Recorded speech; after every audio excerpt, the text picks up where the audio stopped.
Welcome back to the Bazaar. It has been far too long since I've seen you guys here. Since I've begun, we had a little bit of information, just a tiny little bit, on the last Bazaar class, the new Bazaar class, to be revealed.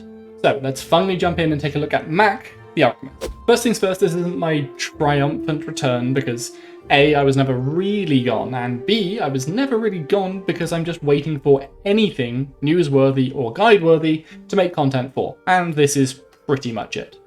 Next video after this, I expect to be covering the video that they've been teasing us with for ages.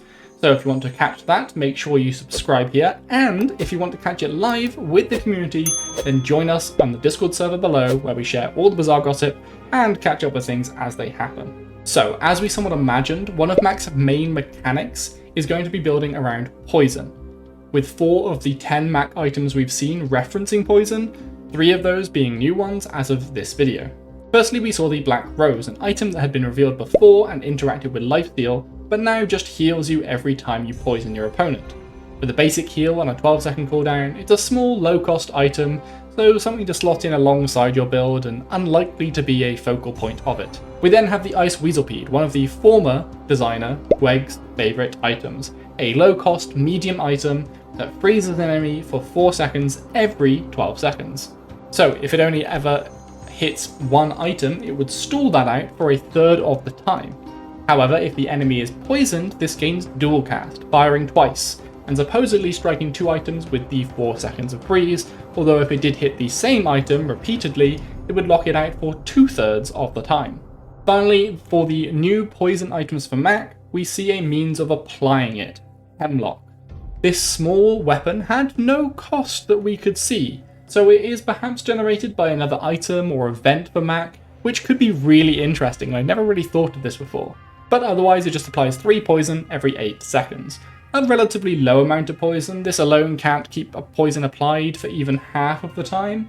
But maybe this has something to do with how this item comes into existence, or perhaps that is simply the design philosophy for Mac and poison in general, that it, unlike burn, should be much harder to apply, but have a stronger impact, especially when comboed with Mac's board. The next 3 items are sort of alone in their implications. They don't have the previous insight that we had with Mac and poison, but they have huge potential for Mac in the future. Those items are Bottled Explosion, Calcinator, and Sunlight Spear. The first 2 are our first signs of a potion archetype, with Bottled Explosion being a medium, low-cost potion weapon that deals 50 damage after 11 seconds. But as it is an explosion, you can imagine the bottle is gone and completely destroyed. It just has the 1 ammo. It fires 1 time. The Calcinator, however, reloads the potion to its left. Reload being a mechanic to add ammo back into an item. So this medium size and medium cost item could allow you to explode every 9 seconds. And its passive is that when you do use a potion, this applies 2 burn to the enemy as a little bonus. I can see potion builds being really strong for Mac, like weapon builds were for Vanessa, all triggering off one another and being the archetype player's dream. Just remember, this is a drafting game, so you'll have to cross your fingers for that perfect potion build to appear. Next up, we have the Sunlight Spear. Between this and the old Black Rose, we have signs of the lifesteal mechanic being added for Mac, which, thanks to the tooltip here, we know to mean that you heal for half of the damage dealt.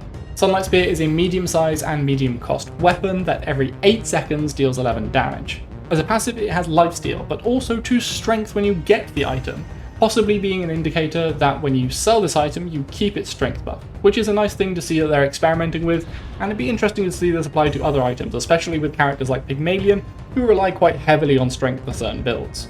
Our last set of items are the claws. We saw the Fire Claw a long time ago under a different name, and now we finally see what it does. This medium size and high cost item will apply burn damage equal to your strength every 11 seconds, and as a nice passive, grants you 1 strength to get you started. A nice combo with strength if you can start building that up, or with potions if you can apply more burn with Calcinator. I can definitely see a build out there somewhere that uses potions which grant you strength, along with Calcinator and Fireclaw to deal some insane burns. Its partner in crime, however, is the new item Frostfinger. It is a mirror of the Fireclaw, being the same size and cost, having the same cooldown and passive, but the active now applies 1 freeze to an item for each strength you have instead of burn. An interesting take on freeze, stalling out the enemy while you deal damage to them with weapons that I hope you have alongside all of that strength. Speaking of weapons, our last item is just that. The Staff of the Moose, an interesting item for Mac to have for sure.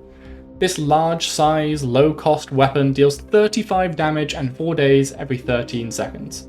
It's just a big hitter with a bit of control tacked on the end of it, and who wouldn't be dazed if this thing smacked them in the face? So what do you think of Mac's new items and mechanics? If you are now a Mac main, one of the Mac boys out there, then you'll want to check out our previous video on Mac's items because there are a bunch that you may have missed.